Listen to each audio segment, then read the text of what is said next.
सात आसमां चीरे, अब सात समंदर पीरे, चल सात सुरों में कर दे ये ऐलान, हिम्मत है तो रोको हर जुर्म। नमस्कार दोस्तों, मैं Balwant Jangid from Singh nursing academy अपने हमारे Singh nursing academy YouTube channel पे स्वागत करता हूं। आज मैं एक छोटा सा टॉपिक लेके आया हूं और पहली बार लेके आया हूं और आशा करूंगा कि आपको ये पसंद आए। Topic sterilization. स्टरलाइजेशन, सबसे पहले बात करते हैं स्टरलाइजेशन की डेफिनेशन की। ठीक है, तो स्टरलाइजेशन की डेफिनेशन के अंदर अपने बात करेंगे कि it is a process in which kill the all microorganism pathogenic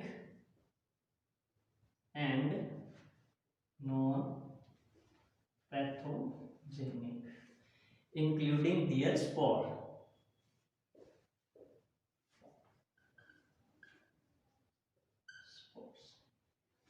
अब अपने स्टरलाइजेशन के अंदर बात करेंगे। स्टरलाइजेशन क्या प्रोसीजर है? स्टरलाइजेशन वो प्रोसीजर है जिसके अंदर अपने क्या करते हैं, सभी माइक्रोऑर्गेनिज्म, चाहे वो पैथोजेनिक, पैथोजेनिक मतलब जो डिजीज कोज करता है, और नॉन पैथोजेनिक जो डिजीज कोज नहीं करता। तो जो पैथोजेनिक और नॉन पैथोजेनिक माइक्रोऑर्गेनिज्म है उन दोनों को किल किया जाता है और उनके स्पोर को भी डिस्ट्रॉय किया जाता है। अब अपने बात करते हैं स्टरलाइजेशन के अंदर तो मेथड की। तो कुछ मेथड ऐसे होते हैं जिसके अंदर जो स्पोर को किल नहीं कर पाते, और कुछ ऐसे माइक्रो जो स्टरलाइजेशन प्रोसीजर है जिसके अपने क्या करेंगे, माइक्रोऑर्गेनिज्म के स्पोर को भी डिस्ट्रॉय कर सकते हैं। अब अपने बात करते हैं कि कौन कौन से मेथड होते हैं। तो एक होता है ड्राई हीट, एक होता है मोस्ट हीट मेथड। तो सबसे पहले, वैसे तो बहुत सारे हैं, केमिकल मेथड है, फिजिकल मेथड है, वो मैं आपको नेक्स्ट क्लास के अंदर कराऊंगा। तो अभी अपनी बात करेंगे इसके अंदर मोस्ट हीट मेथड की। Most heat method. अब मोस्ट हीट मेथड के अंदर सबसे पहले जो सबसे इंपॉर्टेंट चीज आती है वो आता है ऑटोक्लेव। ऑटोक्लेव जिसे अपने क्या बोलते हैं, स्टीम अंडर प्रेशर। और ये किसका मेथड, कई बार क्वेश्चन ऐसे पूछ लेता है कि मोस्ट हीट ऑटोक्लेव है, वो मोस्ट हीट का मेथड है या ड्राई हीट का? तो ऑटोक्लेव किसका है? मोस्ट हीट का मेथड है, क्योंकि इसे क्या बोलते हैं, स्टीम अंडर प्रेशर। क्योंकि इसके अंदर जो वाटर डालते हैं अपने, वो किस में कन्वर्ट हो जाता है, स्टीम के अंदर कन्वर्ट हो जाता है। और स्टीम की पेनिट्रेशन पावर वाटर से ज्यादा होती है, इस बात का अपने को ध्यान रखना चाहिए। Normal introduction steam under pressure का। तो स्टीम अंडर प्रेशर टेक्निक और ऑटोक्लेव टेक्निक दी थी लुईस पास्चर ने, ये बात आपको ध्यान रखना है।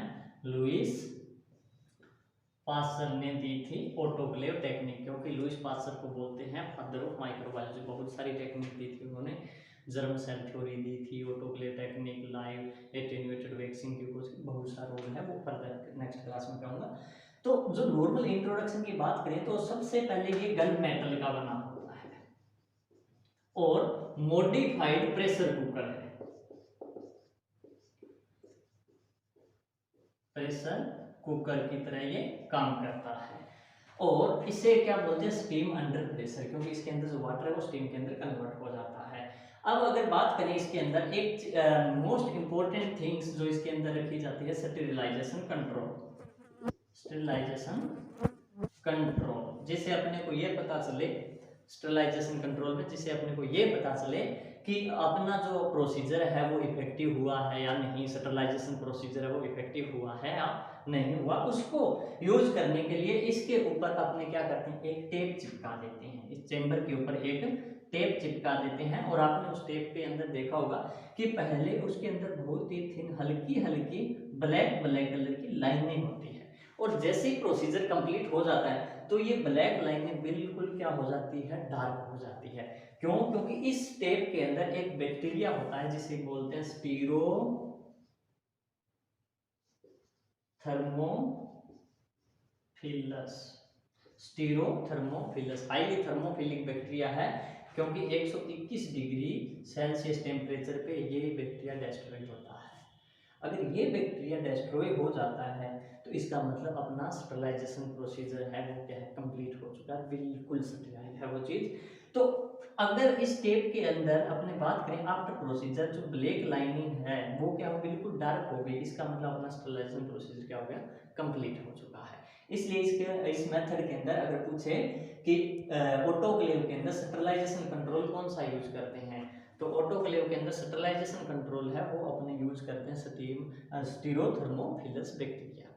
फिजिकल स्ट्रक्चर देखें तो ऑटोक्लेव इस प्रकार प्रेशर कुकर, ये मॉडिफाइड प्रेशर कुकर जैसा होता है और गन मेटल का ये बना होता है, जिस मेटल की गन बनी होती है उसका बना होता है। अब इसकी फिजिकल स्ट्रक्चर देखें तो इसके ऊपर अगर बात करें अपरेटस की, तो ये इसके स्क्रू है साइड में, और इन स्क्रू को अगर टाइट करना हो तो अपने आमने सामने वाले दोनों साथ में टाइट करने होते हैं। ये स्क्रू है और ये इसके ऊपर क्या है, प्रेशर गोज, ये इसका प्रेशर गोज है, जिससे आपने क्या करते हैं, आपने बात करते हैं ना कि इस स्टीम अंडर प्रेशर 15 lbs होता है, तो वो रीडिंग जो शो होती है वो इसके अंदर शो होगी प्रेशर गोज के अंदर। और एक छोटा सा अपरेटस यहाँ पे लगा होता है जिसे बोलते हैं बीप, जो विस्लिंग करता है ऑटोक्लेव टाइम में, और ये यहाँ पे इसके है सेफ्टी वाल्व या इसे कॉर्क बोलते हैं। ये फिर जैसे आफ्टर प्रोसीजर इसको क्या करना पड़ता है, लूज करके पहले एयर निकालनी होती है, उसके बाद अपने इस चेम्बर को ओपन करना होता है। और इसके यहाँ पे अंदर वाली साइड में ये जो रेड पट्टी है, ये जो आपको दिखाई दे रही है, इसे अब बोलते हैं परफोरेटेड ट्रे, और इसके जस्ट नीचे यहाँ पे एक इलेक्ट्रिकल रोड लगी रहती है, जैसे अपने पानी गर्म करते हैं रोड, वैसे रोड लगी होती है। अब इसके अंदर अपने क्या करते हैं, पहले वाटर डाल देते हैं और फिर इसको जैसे इलेक्ट्रिकल रोड के ऊपर इसको स्टार्ट करते हैं, तो ये जो वाटर है ये स्टीम के अंदर कन्वर्ट हो जाता है, क्योंकि स्टीम है वो सबसे बेस्ट मेथड है, स्टीम की पेनिट्रेशन पावर है वो ज्यादा होती है। तो ये वाटर है स्टीम के अंदर कन्वर्ट होते ही वो स्टीम क्या करेगी, जो ये अपने चेंबर रखते हैं जिसे अपने ड्रम भी बोलते हैं, इनके अंदर इस प्रकार छोटे छोटे होल होते हैं, इन होल के थ्रू ये स्टीम किस में चली जाएगी, चेंबर के अंदर, और चेंबर के अंदर जितने भी आर्टिकल है वो अच्छे से स्टाइल हो जाते हैं, क्योंकि स्टीम की पेनिट्रेशन पावर ज्यादा होती है। अब उसके बाद अब अपनी बात करते हैं इसके कंडीशन की, ऑटोक्लेव की कंडीशन। तो ऑटोक्लेव की कंडीशन 3 टाइप की होती है। नंबर फर्स्ट जो मोस्टली यूज की जाती है, उसके अंदर आपने क्या करेंगे, टेम्परेचर 121 डिग्री सेंटीग्रेड रखना पड़ेगा, और प्रेशर है वो 15 lbs पर इंच स्क्वायर, या फिर इसको क्या बोलते हैं 1.05 kg पर सेंटीमीटर स्क्वायर। और उसके बाद टाइम की बात करें, टाइम इसके अंदर आपको रखना पड़ेगा 15 से 30 मिनट तक का। दूसरी कंडीशन ऑटोक्लेव की ये आती है कि अगर आप टेम्परेचर 126 डिग्री सेंटीग्रेड और प्रेशर फिर कितना रखना पड़ेगा, 20 lbs रखना पड़ेगा, और टाइम इसका ओनली 10 मिनट तक।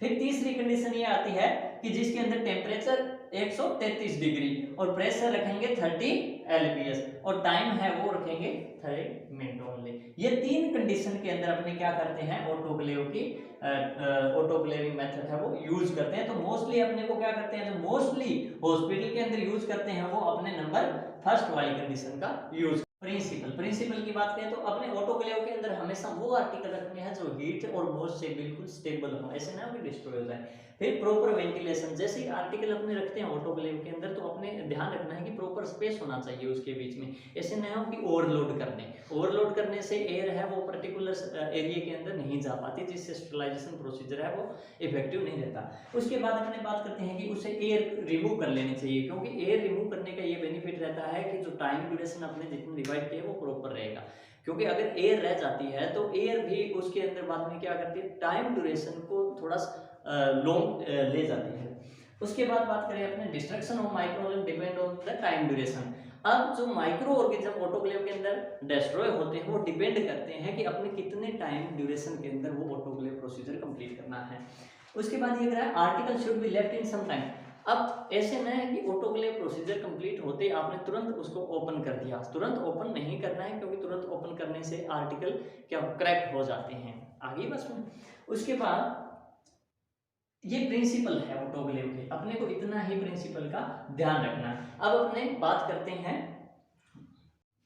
अब यूजेज, ऑटोक्लेव का यूजेज किस किस के अंदर करते हैं। तो ऑटोक्लेव सबसे बेस्ट मेथड है और इफेक्टिव स्टरलाइजेशन प्रोसीजर है। तो सबसे पहले अपने बात ध्यान रखना है कि नॉन डिस्पोजेबल आर्टिकल, जो आर्टिकल डिस्पोजेबल नहीं होते उन सभी मेटल के आर्टिकल्स को क्या करते हैं अपने ऑटोक्लेव के अंदर स्टाइल करते हैं। उसके बाद बात करें कॉटन, जितने भी कॉटन है, ड्रेसिंग है, ठीक है, और सर्जिकल इंस्ट्रूमेंट सभी ऑटोक्लेव के अंदर ही स्टाइल किए जाते हैं एक्सेप्ट शार्प, क्योंकि शार्प इंस्ट्रूमेंट है वो क्या हो जाते हैं, ब्लंट हो जाते हैं।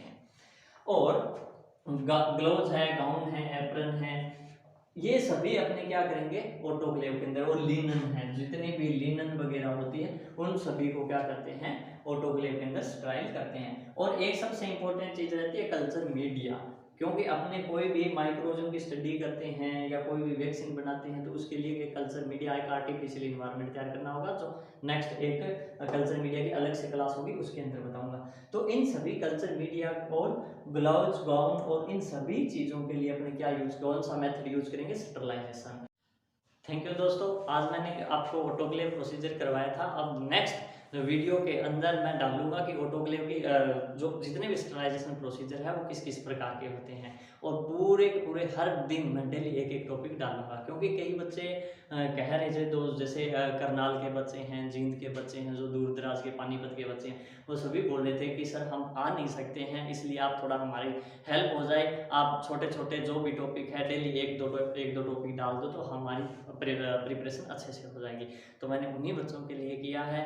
अब देखते हैं कि आपका क्या रिस्पॉन्स रहता है, क्योंकि आज मैंने पहली बार एक कैमरे के सामने आके वीडियो बनाया तो थोड़ी सी हेजिटेशन भी हमें रहती है। थैंक यू दोस्तों।